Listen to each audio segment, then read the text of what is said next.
The lecture hall stretched wide and tall, built to accommodate species of every shape and size. Ji-hee sat in the middle section, her human-sized chair dwarfed by the massive seats designed for the Corinthians.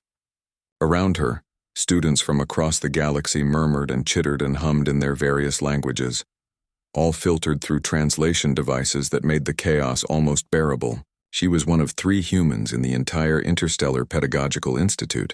12,000 students total and only 3 were from Earth. Sometimes that felt lonely. Other times, like today, it felt like a secret advantage. Instructor Velthar entered the room and the chatter died immediately. He was impressive even by Corinthian standards, standing nearly 3 meters tall. His exoskeleton gleamed like polished emerald under the lights, and his compound eyes could track every student simultaneously. When he moved, his legs clicked against the floor with the sound of stone on metal. "Welcome to Advanced Xenobiology," Velthar announced, his mandibles translating the words into perfect coalition standard. "Today we begin our unit on planetary classification and evolutionary pressure." Ji-hee pulled out her datapad, ready to take notes. Her roommate Minji sat beside her, the small amphibian already looking nervous. Minji was Polarian, from a world where the harshest weather was a light rain and the most dangerous predator was roughly equivalent to an earth rabbit. She was sweet and kind, but the poor thing got anxious during any discussion of danger. Velthar activated the holographic display. A massive sphere appeared, rotating slowly. The planet looked angry, with red continents and black oceans churning under thick clouds.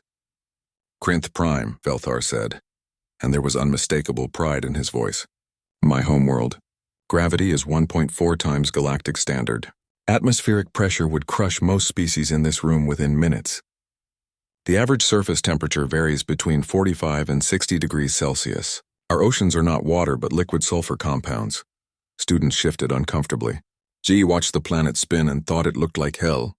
Beautiful in its own way, but definitely hell. "On Crinth Prime," the instructor continued, "everything wants to kill you. The plants release toxins. The smallest creatures hunt in swarms of thousands. Our apex predators are 4 meters tall and hunt in coordinated packs. Simply surviving to adulthood requires strength, intelligence, and ruthless efficiency." Velthar's antennae twitched with satisfaction. In all the known galaxy, only 7 species evolved on Class 10 Deathworlds. We Corinthians are one of them. This is not bragging. This is biology. Deathworlds create Deathworlders, and Deathworlders are fundamentally different from you. The casual way he said "you" made it clear he meant everyone else, the lesser species, the weak ones from gentle planets. "We are the galaxy's warriors," Velthar declared. "We fill the security forces, the military ranks, the dangerous jobs. This is our purpose. We protect the coalition because the rest of you simply cannot. Your worlds were too kind, your evolution too gentle. You never developed what was needed to face true violence." Minji shrank down in her hydration seat. Other students looked at their desks or tentacles or whatever appendages they had. Accepting, resigned. This was just how things were. Jai kept her expression neutral, but inside something amused and slightly annoyed stirred. She had heard variations of this speech before. The benevolent warrior race protecting the weak garden worlders. It was not meant cruelly, she knew. Velthar genuinely believed he was stating facts. "Questions?" Velthar asked. Ji raised her hand. The instructor's compound eyes focused on her. "Yes, student Ji-hye? What classification is Earth, instructor?" Velthar's antennae twitched as he consulted his datapad. Earth. Ah yes, the human homeworld. Class 6 hazard world. Moderately dangerous, some challenging weather patterns, acceptable gravity, well within parameters for standard colonization. Why do you ask? Around the room, a few students glanced at Ji-hye with what might have been sympathy. Class 6 was respectable. Certainly better than the Class 2 and 3 garden worlds, but it was nowhere near Deathworld status. The human was probably feeling inadequate, they likely thought, trying to find some pride in her planet's rating. "Just curious," Ji-hye said with a small smile. "Thank you, instructor." Velthar nodded and moved on, launching into a detailed breakdown of atmospheric compositions and evolutionary pressures. Ji-hye took notes dutifully, but her mind was elsewhere. After class, Minji turned to her with big, concerned eyes. "Are you okay? I know it must be hard hearing about Deathworlds when your planet is only Class 6. Ji-hye patted her friend's moist shoulder gently. "I'm fine, Minji, really. But why didn't you say anything? You always have something to add." Sometimes, Jihi said carefully, it's better to let people learn things themselves. The truth has better impact that way. Minji looked confused but didn't press further. They walked together through the station's corridors, past students of 100 different species. The Interstellar Pedagogical Institute orbited Praxis 4, a beautiful garden world with pink skies. Through the massive viewports, Jihi could see the planet's gentle clouds drifting peacefully. Her people had been part of the Galactic Coalition for 30 years now. 30 years of careful diplomacy, of fitting in, of not making waves. Humans took the jobs offered to them, studied hard, proved themselves reliable. They didn't boast. They didn't show off. They definitely didn't correct every misconception about Earth. Back in her quarters, Jihi found a message waiting from her brother Daeho. She opened it eagerly. Daeho was a cargo pilot, running routes between stations and planets. It was dangerous work, but he loved it. His face appeared on the screen, grinning despite the bandage on his forehead. Hey, little sister. Just wanted to let you know I'm fine before you hear the official reports. We got jumped by pirates near the Helix Nebula, 3 ships all armed. They tried to board us. Jihi's heart clenched, but Daeho's grin widened. Here's the funny part. Soon as they figured out we were human crewed, they broke off and ran. Just like that. Didn't even finish cutting through the hull. My crew thinks our reputation is starting to spread. He laughed. Anyway, don't worry about me. Love you. Study hard. The message ended. Jihi sat back thinking. Pirates running from a cargo ship because humans were aboard. Felthar casually dismissing Earth as moderately dangerous. The careful way Coalition officials steered humans toward appropriate roles, never quite saying they were too fragile for real danger, but implying it constantly. All because of a number, Class 6. She pulled up Earth's official file on her datapad. There it was, recorded 3 decades ago by the initial survey team. Climate, variable. Gravity, 1.0 standard. Atmosphere, breathable. Colonization difficulty, moderate. Classification, Class 6 hazard world. But classification was based on how hard it would be for Coalition species to colonize a planet, not how hard it was to evolve there. The survey team had measured habitability for visitors, not the evolutionary pressures on natives. Nobody had bothered to recalculate. Jihi made a decision then. Her brother dodged pirates in space.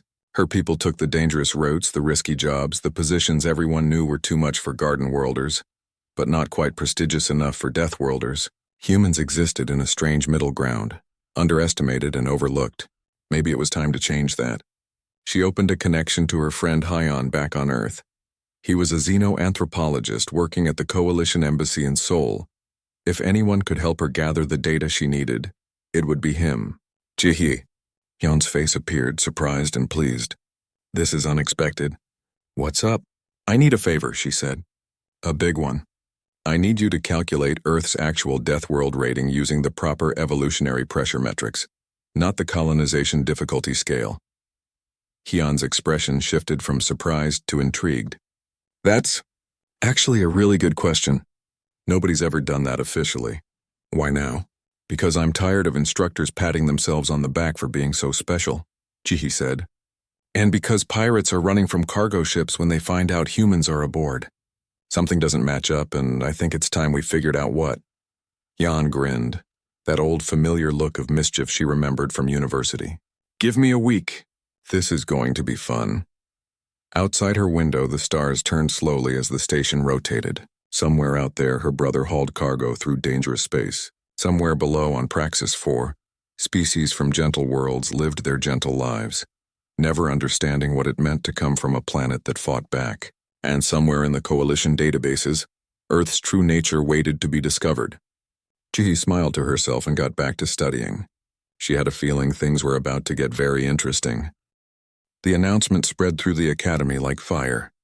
The Corinthian military division was coming to give a demonstration, and all students were invited to attend. Minji practically vibrated with nervous excitement as she and Jihi made their way to the combat training facility. I've never seen a real Deathworlder combat exhibition, Minji whispered. They say it's incredible. Terrifying, but incredible. The training facility was enormous, with observation galleries rising in tiers around a central chamber. The chamber itself could project holographic environments, creating virtual battlefields so realistic that participants could forget they were in a simulation. Thousands of students filed in, filling the seats with a rainbow of colors and shapes.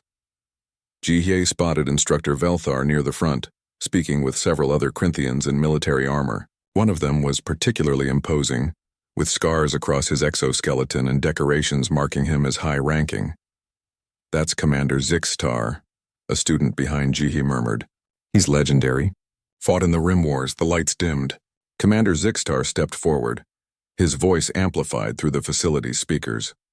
"Students of the Interstellar Pedagogical Institute, we come today to demonstrate what it means to be from a death world. Many of you will never face real combat, and that is good, but you should understand why some of us are suited for roles you cannot fill." He gestured, and 3 Corinthian soldiers joined him in the chamber. They moved with precise coordination, weapons ready. "We will attempt the Garden World Predator scenario.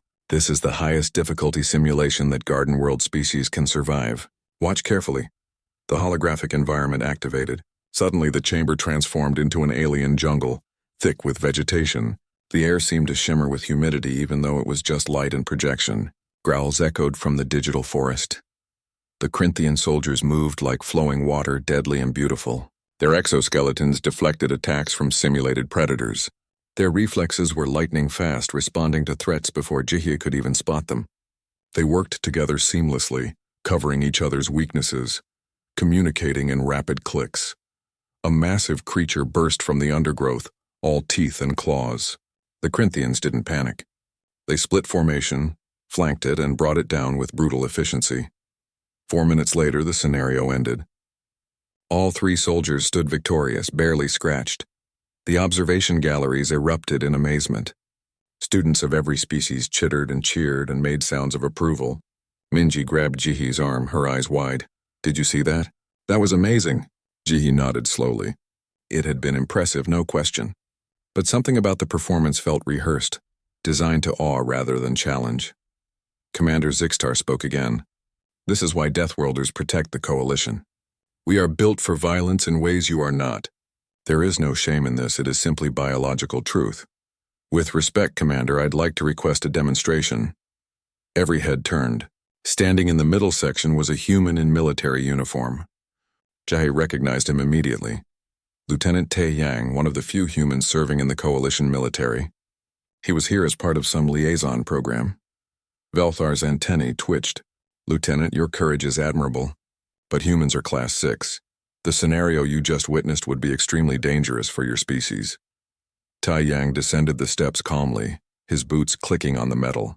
"Then let me try something more appropriate to my capabilities, Instructor," the crowd murmured. Jihye leaned forward, interested now. "What do you suggest?" Commander Zixtar asked, his tone amused but not unkind. "The Deathworld Predator scenario," Tae Yang said simply. Shocked silence fell over the facility. That scenario was designed specifically for Corinthians. It simulated Corinth Prime itself. Crushing gravity, toxic atmosphere, predators that had evolved on one of the harshest worlds in known space. Only Corinthians had ever survived it, and even they sometimes failed. "Lieutenant," Velthar said carefully, "that scenario would kill you. The gravity alone would make movement almost impossible for a human. I'd like to try anyway, if permitted." Commander Zixtar exchanged looks with Velthar. Finally, he clicked his mandibles in what might have been a shrug. "Very well. But we stop the simulation if your vital signs become critical. I will not have a death on my conscience for the sake of a demonstration." Tae Yang bowed slightly. "Understood, Commander." "Thank you." The human entered the chamber alone. He wore no armor, carried no weapons except what the simulation would provide. He looked small and soft compared to the Corinthian soldiers who had gone before. Minji grabbed Jihye's hand. "This is a bad idea. He's going to get hurt." "Maybe," Jihye said quietly. "Or maybe we're about to learn something." The simulation activated.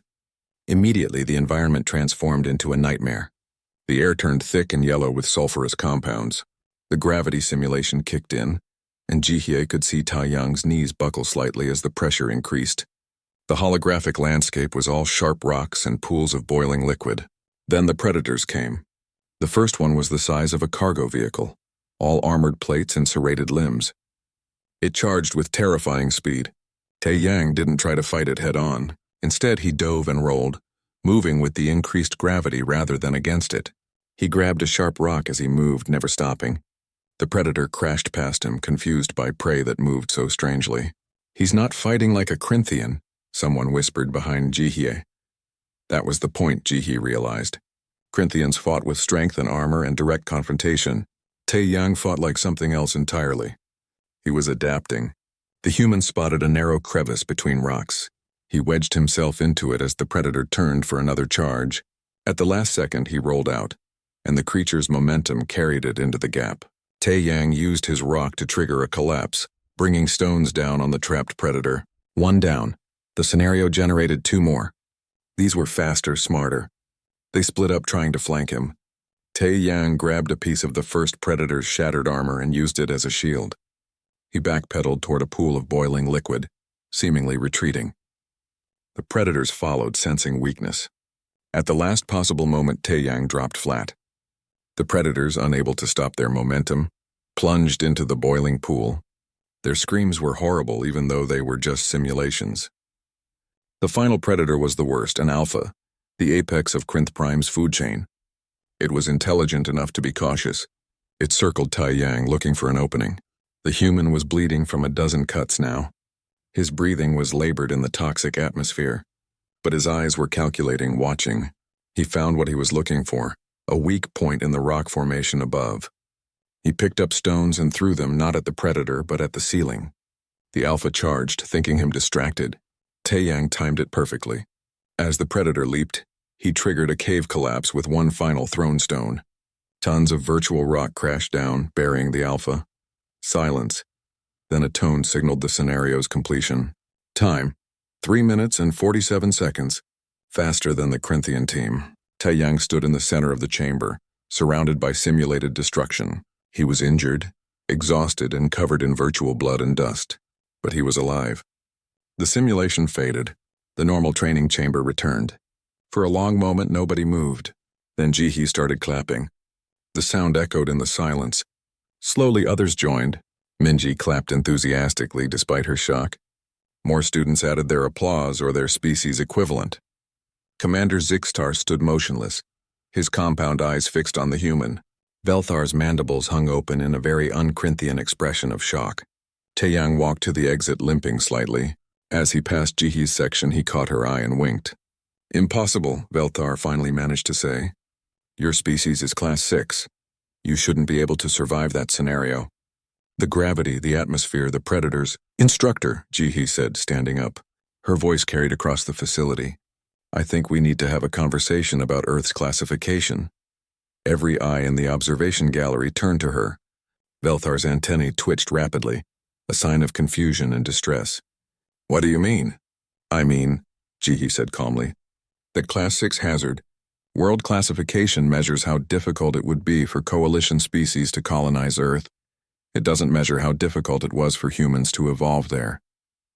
She pulled out her data pad, where Hyun's data waited. Her friend had worked fast. "I have information that I think the Academy would find very interesting. About Earth, about humans. About what it actually means to come from my homeworld." Commander Zixtar clicked his mandibles sharply. "Explain." "I'd be happy to," Jihye said. "But this conversation should probably happen somewhere more private. What Lieutenant Tae-yang just demonstrated isn't unique to him. It's what every human carries in their DNA. And I think it's time the Coalition understood exactly what that means." Velthar looked at his fellow Corinthians, at the shocked faces of students throughout the galleries, at Jihye standing calm and composed with her datapad full of uncomfortable truths. "My office," he said finally. 1 hour. Bring your data." As the crowd dispersed, buzzing with excitement and confusion, Minji turned to Jihye with wide eyes. "What's going on? What did Tae-yang just prove?" Jihye smiled, the same mysterious smile from that first day of class. "He proved that sometimes the scariest things come in soft packages," she said, "and that the galaxy has been making assumptions about humans for 30 years. Assumptions that are very, very wrong." Velthar's office was larger than Jihye expected, with high ceilings to accommodate his full height. The walls displayed holographic images of Crinth Prime, volcanic ranges, sulfur seas, the crystalline structures of Corinthian cities. It was meant to impress, she realized. To remind visitors of the power of Deathworld species. She wasn't alone. Tae-yang had cleaned up and joined them, along with 2 other humans. Hyun, who had arrived via shuttle from Earth just that morning, and Yuna, a biologist who worked at the Academy's research division. Commander Zixtar was present too, along with Velthar and, surprisingly, a hologram of someone named Subin, who headed the Coalition Taxonomy Department. "I don't appreciate having my department questioned," Subin said. Her gelatinous form rippled with annoyance. "Our classifications are rigorous and scientifically sound." "I'm sure they are," Hyun said diplomatically, "for their intended purpose. But there's been a fundamental misunderstanding about what those classifications mean." Velthar settled into his chair, which creaked under his weight. "Explain. And this had better be good." Jihi activated her datapad, projecting data into the center of the room. Earth's current classification is Class 6 Hazard World. This rating was assigned 30 years ago by the initial survey team. They measured how difficult it would be for coalition species to establish a colony on Earth. "Correct," Subin confirmed. "Standard procedure. The problem," Yuna continued, "is that colonization difficulty doesn't correlate with evolutionary pressure. A planet can be easy to colonize but incredibly harsh to evolve on. Earth is one of those planets." "Impossible," Velthar said flatly. "If Earth were a true death world, it would have been immediately obvious." "Would it?" Jihi asked. "Let me show you something." She pulled up a comparison chart. "On one side, Crinth Prime statistics. On the other, Earth's gravity," Jihi began. "Crinth Prime has 1.4 times galactic standard. Earth has exactly 1.0. But here's the thing. We evolved to walk upright in that gravity with relatively light bone structure. Most species need heavy skeletal support or multiple limbs for stability. We walk on 2 legs and use our hands for tools. That's efficiency, not danger," Zixtar observed. "Keep listening," Hyun said. "Atmospheric oxygen. Crinth Prime has 14% oxygen content. Earth has 21%. Do you know what oxygen is chemically?" "A necessary element for respiration," Velthar answered. "It's also highly reactive," Yuna explained. "In high concentrations, it's toxic to many species. It causes oxidation, cellular damage, aging. Earth's atmosphere has enough oxygen that it literally rusts metal. We evolved to breathe something that most species consider a slow poison." Subin's hologram flickered. "That can't be right. Let me check the original survey data." While she worked, Hyun continued. "Weather patterns. Earth has hurricanes with winds exceeding 300 kilometers per hour. We have tornadoes that can destroy entire cities, tsunamis that create waves 50 meters high, earthquakes along tectonic plates that are still actively moving and shifting. Plate tectonics are normal geological features," Velthar protested, but his voice was less certain now. "Not at Earth's level of activity," Yuna countered. "Most stable garden worlds have locked plates. Earth's crust is constantly breaking apart and reforming. Our planet is geologically violent in ways that would terrify most species." Jihi pulled up another image. "Our moon. Proportionally, it's the largest natural satellite in the known galaxy for a planet our size. It creates massive tidal forces. Our oceans rise and fall by meters every day. That tidal violence shaped our evolution. We evolved in those oceans," Hyun added, "in water subjected to constant violent tidal stress. Then we crawled onto land during a period when oxygen levels were even higher than now. Insects grew to enormous sizes. Dragonflies with wingspans of a meter. We survived that. We thrived," Taeyang spoke for the first time. "Want to know something interesting, Commander? Humans are pursuit predators. Do you know what that means?" Zixtar's antennae twitched. "Ambush predators wait for prey. Pursuit predators chase them.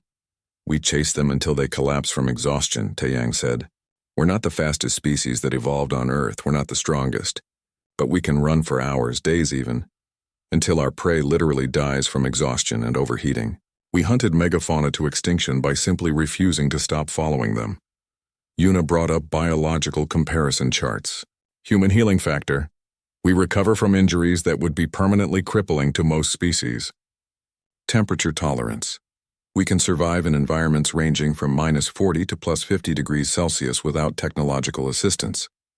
Pain threshold. We have the ability to continue functioning through injuries that would incapacitate garden world species. Adrenaline response," Hyun added. "When threatened, human bodies flood with chemicals that temporarily increase strength, speed, and pain tolerance. We literally become stronger when scared or angry." "This is all very impressive," Velthar said slowly. But it still doesn't qualify as Deathworld-level evolution, doesn't it? Jihi asked quietly. Instructor, do you know what humans do for entertainment? The question seemed to confuse him. Entertainment. We climb mountains, the tallest peaks on our planet where the air is too thin to breathe and temperatures drop below freezing. We do this for fun. We jump out of aircraft with nothing but fabric parachutes, trusting our lives to technology and timing. We voluntarily ingest capsaicin, a chemical weapon produced by plants because we enjoy the burning sensation. Minji's voice came from the doorway. Nobody had noticed her arrive. Is that true? You eat poison for pleasure? Capsaicin isn't technically poison to us, Yuna explained. But yes, many human cultures prize spicy food. The pain is part of the appeal. Subin's hologram suddenly solidified, her usual composure shattered. I've reviewed the original Earth survey data.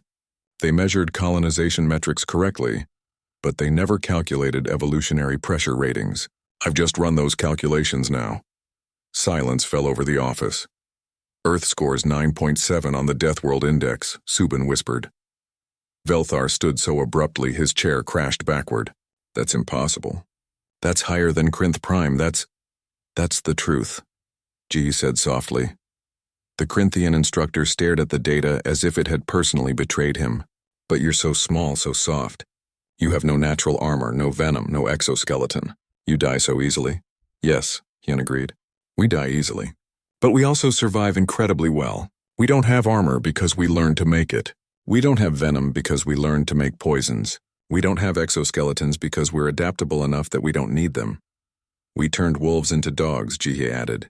Do you understand what that means, instructor? Wolves were apex predators. They hunted in packs and could kill humans easily. But we domesticated them. We took creatures that wanted to eat us and made them love us. We pack-bonded with our predators. An old voice spoke from the corner. Elder Thren, a Polarian historian, had been sitting so quietly that nobody noticed him. I remember when humans first made contact with the Coalition. I was young then, working in the diplomatic archives. I saw the secret reports. Everyone turned to look at him. Our diplomats were terrified, Thren continued. Not of human weapons. Not of their ships. Of them. Of what they were. A species that climbs into metal tubes and launches themselves into space. That explores their planet's most hostile environments for science. That looks at danger and runs toward it instead of away. He pulled up an old file yellowed with digital age. There was a debate about whether to make contact at all. Some argued humans were too dangerous, too unpredictable. But eventually, someone realized that humans seemed genuinely friendly. They wanted to join the community, not conquer it. So we took a chance. And we've been here for 30 years, Taeyang said, taking the jobs you offered, studying in your schools, fitting into the boxes you built for Garden World species, never complaining, never correcting your assumptions. Velthar sank back into his repaired chair. His entire worldview was crumbling. Why didn't you tell us? Why let us believe you were weak? Jihe exchanged looks with the other humans. Finally, she answered, because we didn't want to frighten anyone. We came to the Coalition seeking friendship, not dominance. We wanted to be part of the community. But we couldn't change what we are, instructor. We're Deathworlders. Maybe not in the same way Krinthians are, but in our own way. Your way, Zixtar said slowly, appears to be adaptation and creativity. Krinthians evolved strength and armor. Humans evolved intelligence and flexibility. And stubbornness, Taeyang added with a slight smile. We're very good at not giving up. Yuna pulled up one final chart. Here's something interesting. Humans have relatively weak bite force, no claws, poor natural camouflage, and we're slower than most predators our size. By every physical metric, we shouldn't have survived. But we had something else. What? Velthar asked almost desperately. We had each other, Jihi said. We're social pack hunters. We cooperate on levels most species can't match. We share knowledge across generations. We build on what came before. Every human alive today carries the accumulated survival wisdom of millions of years of refusing to die. The office fell quiet. Outside the windows, students walked past, going about their day. None of them knew that the galaxy's understanding of humanity had just fundamentally shifted. Commander Zixtar was the first to speak. This will need to be reported to Coalition Command. If humans are true Deathworlders, it changes everything. Military assignments, job classifications, diplomatic considerations. It also raises questions, Subin added, her hologram still flickering with distress. If humans have been functioning in Garden World roles while possessing Deathworld capabilities, what does that say about our other classifications? How many species have we misunderstood? Velthar looked at Jihi with something like respect. I owe you an apology, student Jihye. I made assumptions based on incomplete data. That is unworthy of a scientist. You worked with the information you had, Jihi replied. Now you have better information. What matters is what you do with it. The instructor's antennae twitched in what might have been agreement. What do you want then? Recognition? Reclassification? A place among the Deathworld species? Ji thought about her brother dodging pirates. About Tae Yang fighting impossible scenarios. About every human who had quietly, without complaint, proven themselves stronger than anyone expected. We want to be understood, she said finally. Not feared. Not worshipped. Just understood. We're Deathworlders, yes. But we're Deathworlders who choose to be gentle. We're Deathworlders who want to protect, not dominate. That may be the most terrifying thing of all, Elder Thren said softly. Power that chooses restraint. The news reached Outpost Jericho 3 weeks after Jihye's meeting with Velthar. Sora was working the night shift in the medical bay when the alert came through, flashing red across every screen in the station. The Void Raiders were coming. Sora had heard stories about the Raiders. Everyone had. They were the nightmare of the outer colonies, a massive fleet of pirates led by rogue Corinthians and other Deathworld exiles. Species that had been cast out from their homeworlds for being too violent, too unstable, too dangerous even for Deathworld society. The station commander, a Polarian named Vess, appeared on the general broadcast. His voice shook. All personnel, this is not a drill. Long-range sensors have detected a raider fleet on approach. Estimated arrival 47 hours. Evacuation transports have been requested but won't arrive for 72 hours. We are on our own. Sora closed her eyes and took a deep breath. Outpost Jericho was a mining station orbiting an asteroid field. 30,000 inhabitants, mostly workers and their families. Garden World species, every one of them except for the 12 humans scattered across various departments. 12 humans. 12 Deathworlders, if Jahi's revelation was true, against a raider fleet. Sora opened the Medical Bay's communication system. All human personnel, please report to Medical Bay 3. This is not optional. I repeat, all humans to Medical Bay 3. They came quickly. Sora knew most of them by sight, if not by name. There was Myung, chief engineer of the mining operations. Hyunji, who ran the station's hydroponics gardens. Kangmin had been passing through on his frigate when the alert came, and he'd immediately offered his ship's assistance. 9 others ranging from technicians to teachers to cargo handlers. I know you've all seen the alert, Sora said without preamble. The raiders will be here before help arrives. Commander Vess is trying to coordinate an evacuation, but there's nowhere to evacuate to. The nearest safe station is 3 days away at maximum burn. So we fight, Kangmin said. He was military, the only one among them with formal combat training. Or we die. A young man named Junho laughed nervously. There are 12 of us. Against hundreds. We're not superheroes. No, Myung agreed. But according to the data that's been circulating, we're Deathworlders. That's got to count for something. Word had spread through Coalition space about Earth's reclassification. The official announcement wouldn't come for weeks yet, but rumors traveled faster than bureaucracy. Humans were Deathworlders. The galaxy was still processing what that meant. Sora looked at her people. Commander Vess has 70 security personnel, all Polarians and Centaurians. Garden World species, they'll do their best, but they're not trained for this kind of combat. If we're going to defend this station, we need to think differently. Guerrilla tactics, Kangmin said immediately. Use the station itself as a weapon. The raiders will expect conventional defense, barricades, choke points, standard security protocols. We give them something else. Yunji pulled up a schematic of the station. The environmental systems run through every section. If I modify the atmospheric controls, I can create zones with different air pressure, oxygen levels, even temperature. Make it uncomfortable for boarders. The mining equipment, Myung added, excitement growing in his voice. We have industrial cutters, demolition charges, heavy machinery. None of it's meant for combat, but I can make it work that way. The maintenance tunnels, someone else suggested. They're too small for Corinthians in full armor. But humans can fit. Ideas started flowing. Not traditional military tactics, but something else. Something creative and desperate and uniquely human. Use the low gravity. Collapse corridors. Create confusion. Make the raiders fight on human terms instead of Deathworlder terms. Sora felt something ignite in her chest. Fear, yes, but also determination. We need to talk to Commander Vess. Get his security teams on board with our plans. Teach them what we can. The meeting with Vess didn't go well at first. The Polarian commander stared at them like they'd lost their minds. You want to turn my station into a death trap? For everyone? Not for everyone, Kangman corrected. For the raiders. We evacuate civilians to the central core, seal it off. Everything else becomes the battlefield.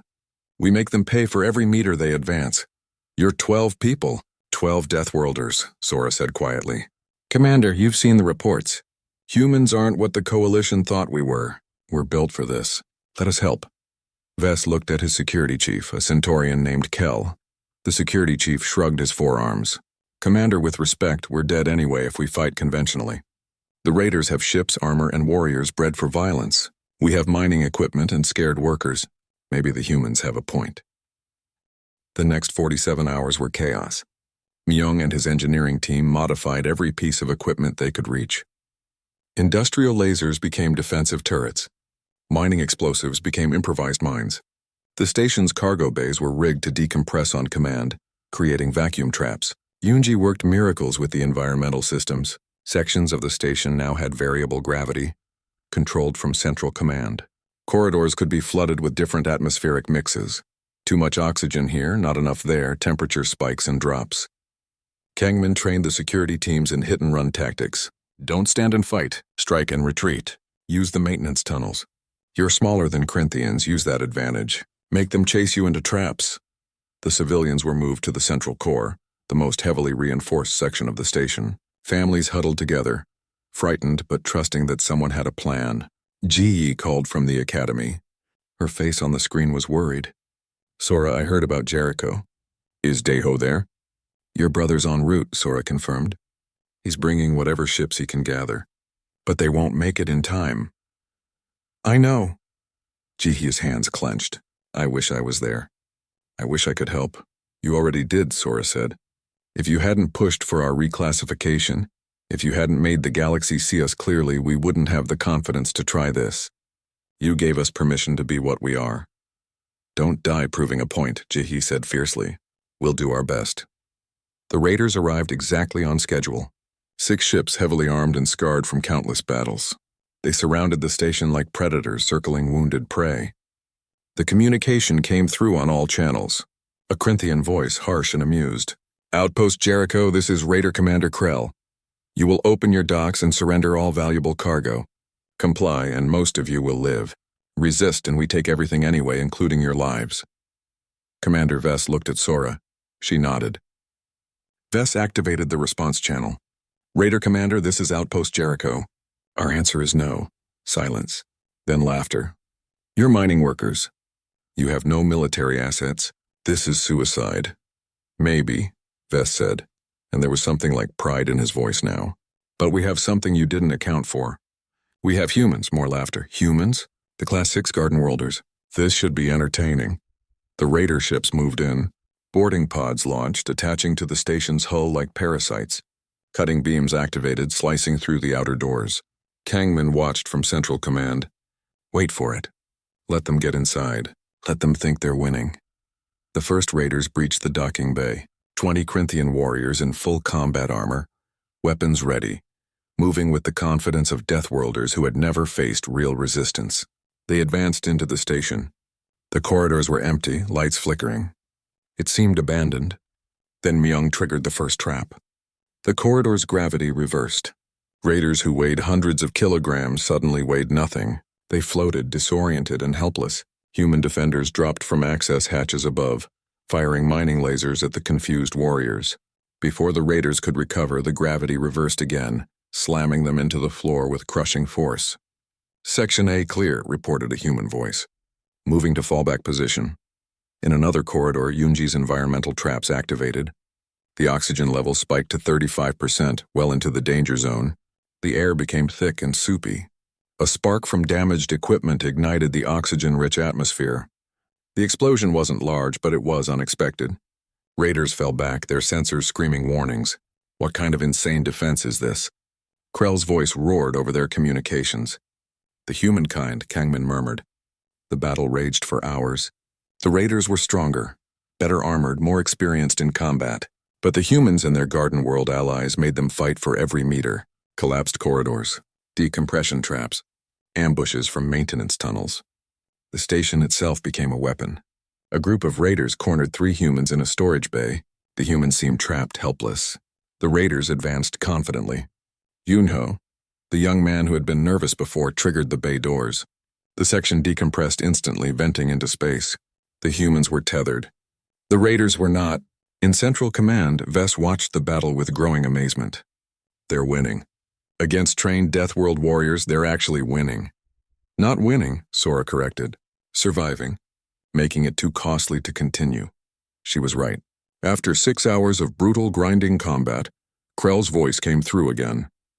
This time there was no amusement, only respect and anger. Enough, we're breaking off. This station isn't worth the losses. The raider ships disengaged. They left behind destroyed boarding pods and fallen warriors, retreating into the asteroid field. Silence fell over Outpost Jericho. Sora checked the casualty reports.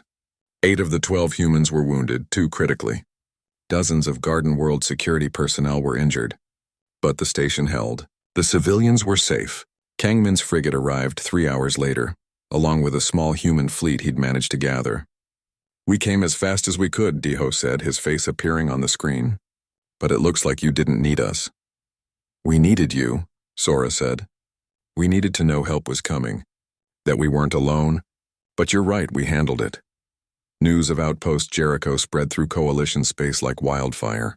A mining station defended by 12 humans and Garden World security forces had driven off the Void Raiders. Similar stories emerged from other attacks. Human crews surviving impossible odds, winning battles through tactics that defied conventional military wisdom. The galaxy was learning what Deathworlders from Earth could do when pushed. And for the first time, they understood why the pirates had been running from cargo ships crewed by humans. The Galactic Coalition Council chamber was built to inspire awe. The ceiling soared 50 meters high, covered in holographic displays showing all member worlds spinning in gentle orbits. Representatives from 300 species sat in carefully arranged sections, each designed for their specific biology. It was a monument to cooperation and diversity. Today, that cooperation was being tested. Chaewon stood at the speaker's platform, Earth's new ambassador to the Coalition.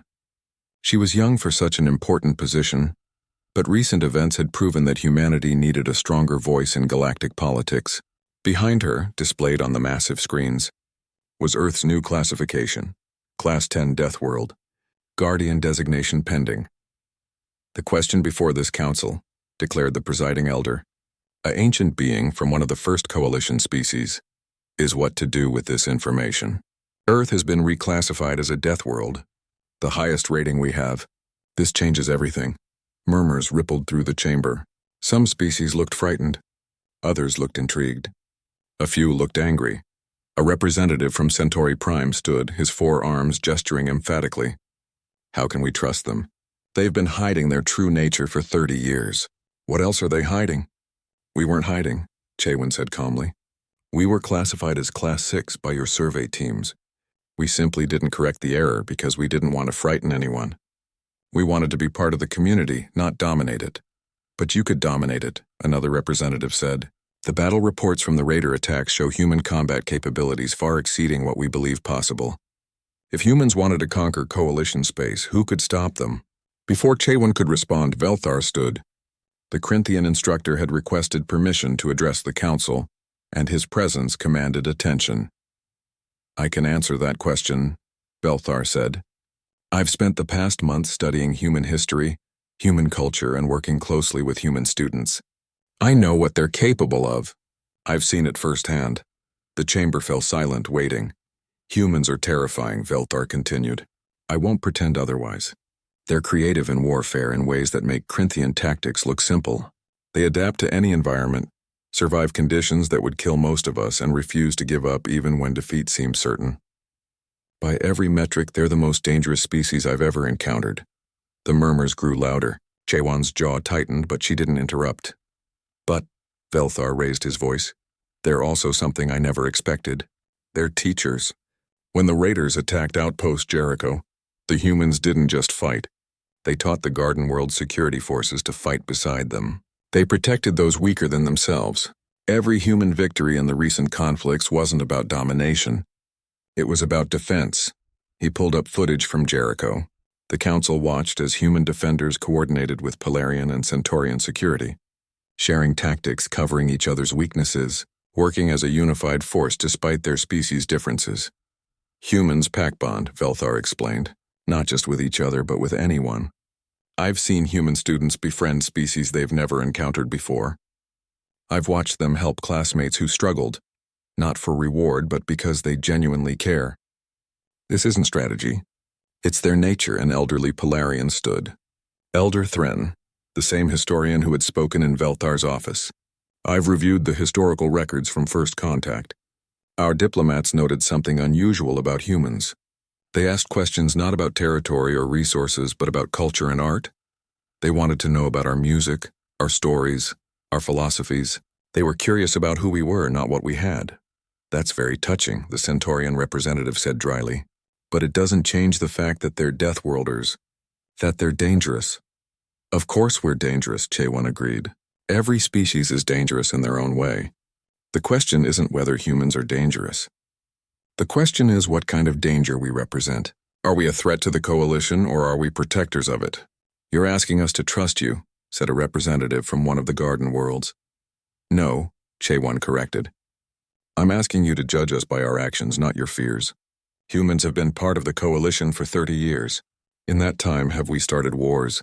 Have we conquered territory? Have we done anything except try to be good neighbors? She pulled up more data. Human crews have the lowest piracy rates in the coalition.